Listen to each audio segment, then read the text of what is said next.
क्या आपने कभी कोई कविता या कहानी पढ़ी है और ऐसा महसूस किया है कि उसके अंदर कुछ गहराई से छुपा हुआ है? कुछ ऐसा जो सिर्फ़ शब्दों या कहानी से ज़्यादा है? क्या हो अगर मैं कहूँ कि एक ही कहानी अलग-अलग लोगों के लिए अलग-अलग मतलब रख सकती है? किसी के लिए वह प्रेम कहानी हो सकती है, तो किसी के लिए वह पावर, सोसाइटी या साइकोलॉजिकल संघर्ष की कहानी हो सकती है। तो सवाल यह है, क्या किसी टेक्स्ट का सिर्फ़ एक ही अर्थ होता है या कई सारे अर्थ होते हैं? और हम कैसे तय करें कि असली अर्थ क्या है? यहीं से लिटरेरी थ्योरी की शुरुआत होती है। ये सिर्फ पढ़ने के बारे में नहीं है, ये सवाल करने, समझने और गहराई में जानने के बारे में है। लिटरेरी थ्योरी एक फ्रेमवर्क या थॉट्स का समूह है जो हमें लिटरेचर को समझने और इंटरप्रेट करने में मदद करता है। यह हमें अलग-अलग नज़रिया देता है जिससे हम किसी भी टेक्स्ट के छुपे हुए अर्थ और गहरे विचार को समझ पाते हैं। बिना थ्योरी के हम सिर्फ ऊपर-ऊपर समझ सकते हैं, लेकिन थ्योरी के साथ हम गहराई में जाते हैं। यह हमारी सोचने की क्षमता को बढ़ा देता है और हमें सोसाइटी, कल्चर, जेंडर और साइकोलॉजी पर सवाल उठाने की ताकत देता है। ये सिर्फ कहानी क्या होती है नहीं पूछता, बल्कि कहानी ऐसा क्यों और कैसे होती है ये भी पूछता है। तो लिटरेरी थ्योरी एक लेंस की तरह है जिससे हम लिटरेचर को देखते और समझते हैं। अलग-अलग थ्योरी हमें अलग-अलग मीनिंग देती है। Types of literary theory.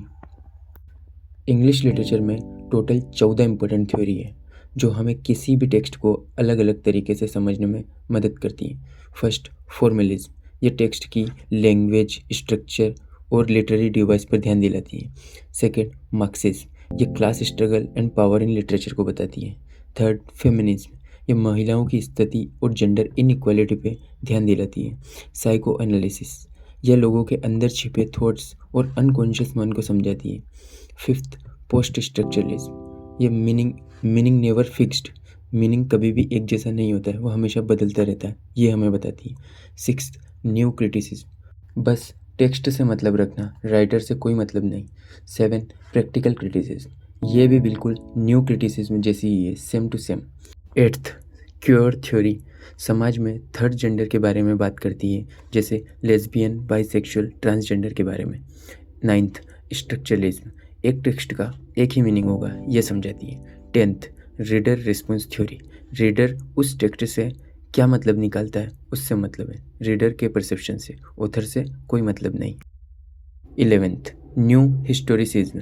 Text का हमेशा कॉन्टेक्स्ट रहेगा उस समाज से जब वो लिखा गया था। 12th, post colonial criticism. कोई कंट्री किसी और कंट्री पर रूल करती है, इसे अच्छे से डिकोड करती है ये थ्योरी। 13, eco criticism. लिटरेचर और इन्वायरमेंट के बीच के रिलेशनशिप को समझाती है। 14, आर्केटाइपल। बार बार आने वाले एक जैसे पैटर्न को स्टडी करते हैं, जैसे मिथ, सिंबल और कैरेक्टर।